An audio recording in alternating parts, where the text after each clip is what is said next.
ਤਾਂ ਸਿੱਧਾ ਤੁਹਾਨੂੰ ਪਿੰਡ ਬਾਦਲ ਲੈ ਜਾਂਦੇ ਜਿੱਥੇ ਅੰਤਿਮ ਅਰਦਾਸ ਦੇ ਵਿੱਚ अमित शाह गृह मंत्री अमित शाह सच्चा रास्ता दिखाने का प्रयास किया। दल तो हमारे दो अलग थे, परंतु हमेशा उन्होंने वो ही कहा जो मेरे दल के लिए भी सही था। इतनी पारदर्शिता के साथ राजनीतिक जीवन में सलाह देना ये महामानव के सिवा कोई नहीं कर सकता। पंजाब के लगातार विधानसभा में रहने वाले सदस्य, सबसे ज्यादा रहने वाले सदस्य बादल साहब रहे।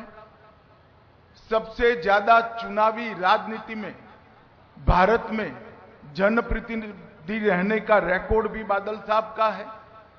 5 बार पंजाब के मुख्यमंत्री बने और मैं रिकॉर्ड के आधार पर कह सकता हूं, नए पंजाब की नींव डालने का काम श्री प्रकाश सिंह बादल ने किया। सरदार प्रकाश सिंह बादल के जाने के साथ ही भाईचारे का सरदार चला गया।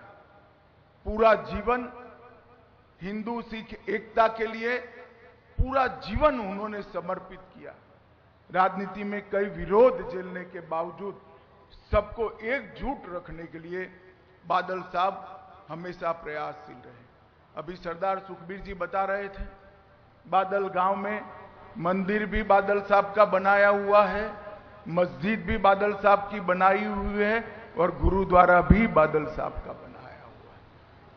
साच अर्थ में ऐसे व्यक्ति को दिया लेकर भी ढूंढेंगे तो देश के राजनीतिक जीवन में, सामाजिक जीवन में कभी भी नहीं मिल पाएगा।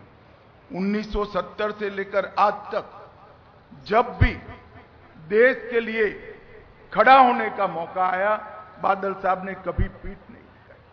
सार्वजनिक जीवन में सबसे लंबा समय जेल के अंदर रहकर सिद्धांतों के लिए, पंथ के लिए संघर्ष करने वाला कोई व्यक्ति था तो सरदार प्रकाश सिंह बादल थे। इमरजेंसी की बात हो, मैं तो बहुत छोटा बच्चा था मगर मेरे पार्टी के बड़ों से मैंने सुना था, प्रकाश सिंह बादल अकाली दल में चट्टान की तरह इमरजेंसी के खिलाफ खड़े रहे, लोकतंत्र की रक्षा के लिए। कारगिल युद्ध हो, कोई भी लड़ाई हो या आतंकवाद की परछाई हो, हर जगह पे बादल साहब ने आसमान जितने ऊंचे व्यक्तित्व को ढाल की तरह देश के हितों के साथ खड़ा पाया। बादल साहब का जाना समूचे देश के लिए बहुत बड़ी क्षति है। सिर्फ सरदार सुखबीर और बीबी हरसिमरत जी के लिए नहीं, पूरे देश के लिए क्षति है और मेरे जैसे सार्वजनिक जीवन के कई कार्यकर्ताओं के लिए भी ये अपूर्णीय क्षति है। आज दशम गुरु के चरणों में मैं यही प्रार्थना करना चाहता हूं कि बादल साहब के जीवन से हम सब प्रेरणा लें और उन्होंने जिस रास्ते पे चलने की सीख दी थी, उस रास्ते पर चलने की वाहेगुरु हम सबको शक्ति दे।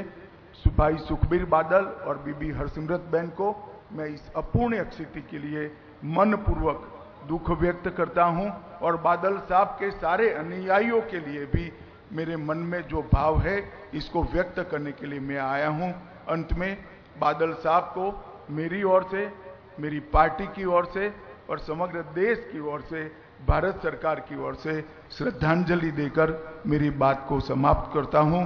वाहे गुरु जी का खालसा, वाहे गुरु जी की फतेह।